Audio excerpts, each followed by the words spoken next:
Algumas vezes a Bíblia menciona certos personagens obscuros, mas que tiveram um impacto significativo na história bíblica.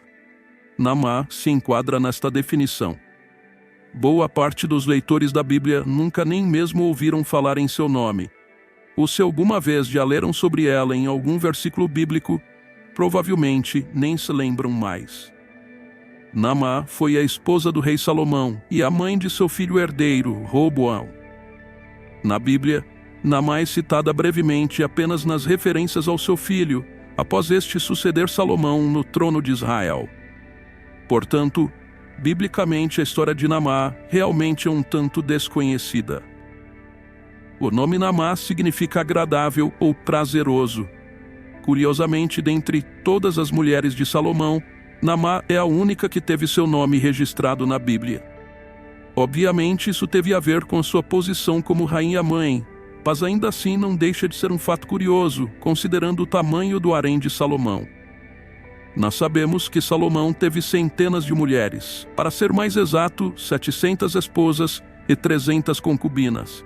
E ainda assim, apenas uma foi citada nominalmente no texto bíblico: Naamã. Mas será que havia algo de especial nessa mulher que devemos saber? Como será que foi a sua vida ao lado de um homem que teve centenas de outras mulheres? Qual foi a sua verdadeira contribuição na história bíblica? Uma informação importante sobre Naamã na Bíblia tem a ver com sua origem. O texto bíblico registra que Naamã era uma mulher amonita. Os amonitas eram um povo que descendia de Ló através de sua filha mais nova e, portanto, a ancestral de Naamã. A Bíblia registra que quando Ló e suas filhas estavam vivendo numa caverna, após o derramamento do juízo divino sobre a cidade na qual moravam, aquelas jovens desesperançadas e incertas a respeito do futuro se envolveram num plano que culminou em relações imorais com o próprio pai. É verdade que aquela família viveu uma situação traumática. A esposa de Ló, e então mãe das duas jovens, morreu após não ter conseguido se desprender de sua velha cidade. O texto bíblico ainda indica que os genros de Ló também morreram quando a cidade foi destruída.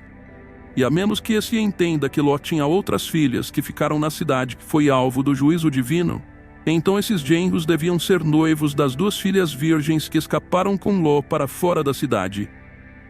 Portanto, além de terem perdido a mãe de uma forma terrível, é possível que essas mulheres também tenham perdido seus futuros maridos. Mas isto, obviamente, não justifica o injustificável. Quando tomaram a decisão de estabelecer uma descendência a partir do próprio pai, parece que as filhas de Ló pensaram que não havia restado mais ninguém no mundo. Obviamente isso não fazia sentido algum, pois antes de terem fugido para uma caverna nas montanhas, aquela família havia passado por uma pequena cidade que não foi destruída. Na verdade, aquelas jovens foram incrédulas e falharam em confiar em Deus e esperar por sua provisão. Consequentemente, de suas relações reprováveis, nasceram os ancestrais de dois povos que causaram grandes problemas aos filhos de Israel: os Moabitas e os Amonitas. Inclusive, esses dois povos irmãos se uniram no tempo de Moisés para fazerem os israelitas pecarem contra Deus, envolvendo-os em suas imoralidades. Os amonitas estavam estabelecidos no lado oriental do Jordão e frequentemente eram hostis aos israelitas. Além disso, os amonitas eram muito idólatras. Eles adoravam o terrível deus Milcom, também conhecido como Moloque. O culto a essa divindade envolvia práticas indescritivelmente imorais e contava com um tipo de ritual que, para muitos estudiosos, envolvia sacrifício humano, sobretudo infantil. Portanto, os amonitas estavam entre os povos que os israelitas não deviam se misturar. No entanto, Naamã, a esposa de Salomão e mãe de seu príncipe herdeiro, pertencia justamente a esse povo problemático. Por isto, frequentemente os eruditos do Antigo Testamento falam do casamento de Salomão e Naamã como um casamento ilegal. A Bíblia não explica nada sobre a família de Naamã, mas a maioria dos intérpretes presume que ela devia ser uma princesa pertencente à casa de Naás. Naás foi um rei amonita que acabou derrotado por Saul no início do seu período de liderança sobre Israel, mas que depois desenvolveu um tipo de relação fraternal com Davi, provavelmente durante o seu período como fugitivo. Algumas pessoas até pensam que o Naás que negociou com Davi não era o mesmo Naás do tempo de Saul, mas isso é muito improvável. Seja como for, Naás tinha 2 filhos, Hanum e Sobi. Inclusive, um texto grego suplementar do segundo livro de Samuel, capítulo 10 e versículo 2, indica que Naamá era filha de Hanum, filho de Naás. Porém, considerando que Hanum foi hostil com Davi quando este tentou consolá-lo pela morte de Naás, alguns estudiosos consideram que talvez Naamá fosse filha de Sobi, que ao contrário de seu irmão Hanum, foi amigável com Davi durante sua fuga no contexto da rebelião de Absalão. Outra questão discutida pelos intérpretes bíblicos diz respeito ao momento em que teria ocorrido o casamento entre Salomão e Naamá.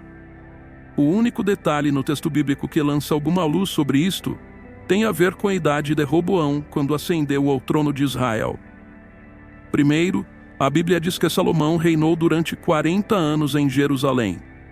Depois, o texto bíblico registra que Roboão tinha 41 anos quando começou a reinar no lugar de Salomão. Portanto, se não houver um erro de copista de no mínimo 1 ano nessas datas, então temos a informação de que Roboão nasceu antes de Salomão começar a reinar. Consequentemente, isso significa que o casamento entre Salomão e Naamá deve ter ocorrido ainda durante o final do reinado de Davi. Por isto, alguns comentaristas acreditam que talvez esse casamento tenha sido arranjado pelo próprio Davi, como um tipo de retribuição pela ajuda que obteve da casa de Naás. Isso, inclusive, levanta a forte possibilidade de que Naamá pode ter sido a primeira das 700 esposas de Salomão, mas é impossível se ter certeza disto. De qualquer forma, a importância de Naamá na história de Salomão é evidente diante do fato de ela ter sido a mãe do filho que o sucedeu no governo de Israel. Mas determinar o tipo de mulher que ela foi para Salomão é uma tarefa demasiadamente complicada, simplesmente porque a Bíblia não fornece nenhuma informação a respeito do caráter de Naamá. Alguns comentaristas consideram o significado de seu nome, agradável, como um indício de que Naamá teria sido uma esposa amorosa e dedicada. Mas é fácil perceber como este argumento é muito fraco. Outros relacionam Naamá com a sulamita citada na poesia de Cântico dos Cânticos de Salomão, mas absolutamente não há nenhuma evidência disto. Este é apenas mais um argumento baseado em nada. Há também aqueles que afirmam que Naamá teria sido uma pessoa justa ao recorrerem à literatura rabínica. Num tratado talmúdico, é dito que Deus impediu que Moisés destruísse os amonitas porque ele haveria de tirar dentre aquele povo uma mulher virtuosa que daria continuidade à dinastia de Davi, ao ser a mãe do filho de Salomão. No entanto, o Talmud basicamente é um comentário e não pode ser igualado à Escritura. Tem gente que descreve Naamá como uma esposa sábia e muito prudente, como uma mãe exemplar para Roboão. Mas a verdade é que nem mesmo sabemos se ela sobreviveu ao parto de seu filho. O que de fato a Bíblia diz sobre Naamá é que ela era uma mulher amonita com quem Salomão se casou. Porém, a Bíblia também diz que as esposas estrangeiras de Salomão, dentre as quais estavam mulheres amonitas, foram responsáveis por corromper o seu coração e afastá-lo do Senhor, fazendo-o abraçar a idolatria. Nesse sentido, o texto bíblico menciona que Salomão chegou a seguir a Moloque e construiu um altar dedicado a ele para agradar suas esposas amonitas. Não podemos saber se Naamá esteve entre as mulheres amonitas que se beneficiaram dessa idolatria em Israel. Contudo, mais tarde, seu filho Roboão fez aquilo que era mal perante o Senhor e propagou uma idolatria abominável em Judá. Para alguns, esse comportamento de Roboão pode ser um indicativo de que ele não teve boas referências, nem de seu pai, Salomão, nem de sua mãe, Naamá. Além disso, muitos intérpretes consideram que Naamá parece ser citada de forma negativa no texto bíblico, já que em todas as menções a ela fica claro que a mãe do rei que causou a divisão em Israel era uma mulher amonita. Antes disso, nós sabemos que Ruth, uma mulher moabita e portanto pertencente a um povo tão detestável quanto os amonitas, foi alcançada pela graça de Deus e contada como parte da comunidade da aliança, tornando-se ancestral do próprio Salomão. A mesma coisa poderia ter acontecido com Naamã? Sim, é claro que Naamã poderia ser uma exceção às esposas idólatras de Salomão, mas não há como saber. No caso de Ruth, a Bíblia registra detalhadamente a forma como ela abraçou a fé no Deus de Israel, mas sobre Naamã, nada é dito nesse sentido. Mas apesar de tudo, Roboão, o filho da amonita Naamã, foi incluído na genealogia de Jesus no Novo Testamento, de modo que nada disso jamais esteve fora do controle soberano de Deus, e as debilidades humanas não foram capazes de frustrar seus atos redentores ao longo da história. Por fim, há também antigas lendas medievais que se tornaram populares em ramos místicos do judaísmo, que mencionam de forma fantasiosa o relacionamento entre Salomão e Naamã. Em uma dessas lendas, por exemplo, é dito que Salomão teria conhecido Naamã enquanto trabalhava como um plebeu para o rei amonita, que era o pai da moça. E nesse período, como plebeu, Salomão havia sido enganado por um demônio e perdido seu trono. Mas esse tipo de relato não passa de uma lenda, e obviamente não merece qualquer consideração. Por mais que tenhamos curiosidades a respeito de alguns personagens da Bíblia, como a própria Naamã, muitas vezes precisamos aprender a nos calar diante do silêncio bíblico.